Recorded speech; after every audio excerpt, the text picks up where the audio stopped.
pagbitay sa mga aso.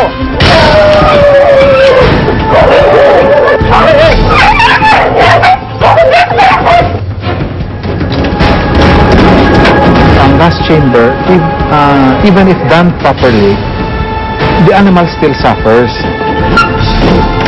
Kung titingnan natin, saan ba ang mas importante? Yung buhay ng tao o yung buhay ng aso?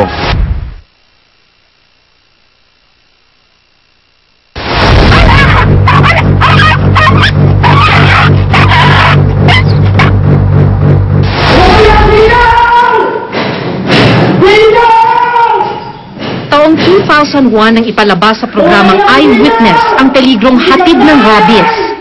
Andiyan na nanay mo. Hoy, huwag mo basagin dyan! Huwag ka lang tumalon dyan! Ayan na nanay mo, ito na nanay mo. Sa dokumentaryong ito, ipinakita ang nakababahalang epekto kapag nakagat ang tao ng asong may rabies.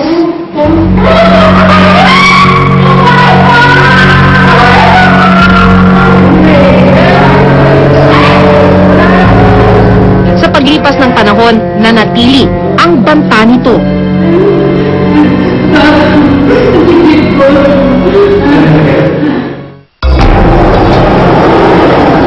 Sa Kidapawan City sa North Cotabato, ang 6 na taong gulang na anak ni Mang Ronnie na si Jeff, ang pinakahuling biktima ng rabies. Siyempre masakit. Parang hindi ko kaya yung anak ko. Bigla na siya linapitan ng aso. Tinaga. Isang bangungot ang pangyayaring ito para sa pamilya ni Mang Ronnie. Kung siya ang tatanungin, dapat daw na parusahan ang mga asong paggala-gala at nagiging banta sa kaligtasan. Dapat lang po hinuhuli yung mga aso na gumagala. Kasi pag nakakagat sila, marami pang tao na perwisyo na mamatay. Ayon kay Dr. Ferdy Resho, isang veterinaryo, ang asong may rabies ay nawawala raw sa katinuan, kaya kahit sino ay kinakagat nito. The change in behavior, yung initial signs sa mga aso na nagkakaroon ng rabies, no? Hindi niya makikilala yung amo niya. Kumbaga yung dati niyang amo na very close together, no? Pero hindi, eventually kapag naapektuhan na damage na yung utak, kinakagat na niya yung amo niya. Nilinaw ni Dr. Resho na hindi lahat ng aso ay may rabies. Nakukuha raw ng aso ang rabies kapag siya ay nakagat ng kapwa niya hayop na nagtataglay ng rabies.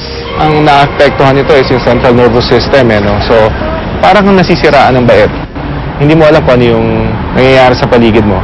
Kilala mo yung tao dati, biglang hindi mo makikilala. Magwawala ka because it affects your brain. Sa oras na makagat ang tao ng aso may rabies, agad na isasali ng virus ng rabies na mula sa aso. Dadalo ito sa dugo na siyang makakaapekto sa central nervous system ng tao. Ito ang pupuntiryahin ng rabies virus at kapag hindi naagapan, kakaroon ng encephalitis o pamamaga sa utak ang taong nakagat ng aso may rabies.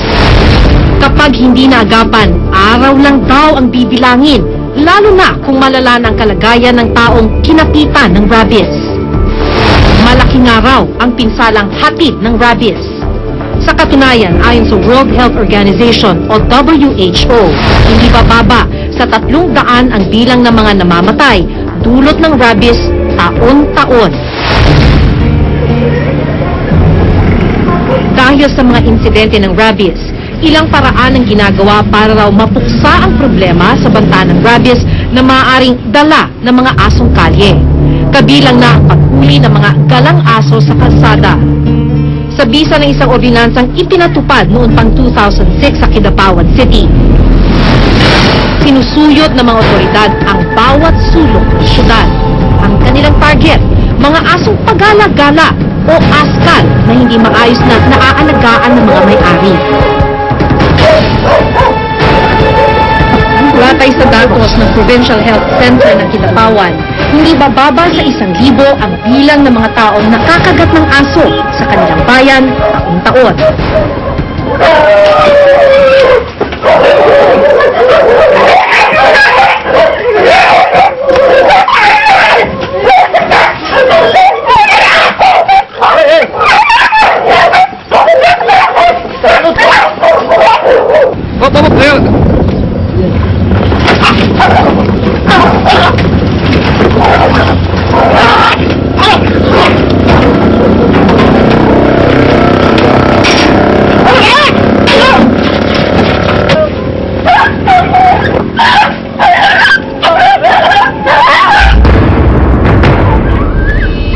araw na ito, 8 aso ang nahuli.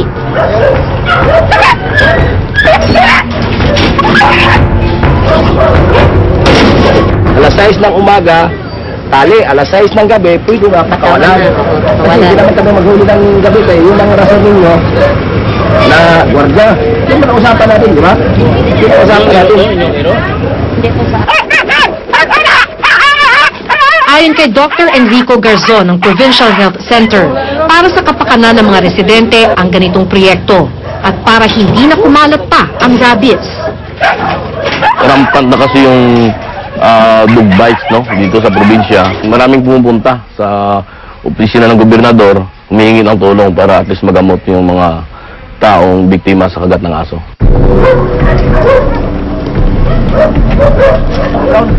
Maaari pa rin naman daw tubusin ng mga may-ari ang kanilang aso. Dahil mo, mahuli namin, binibigyan namin ng 5 araw yung mga may-ari ng aso na i-claim nila.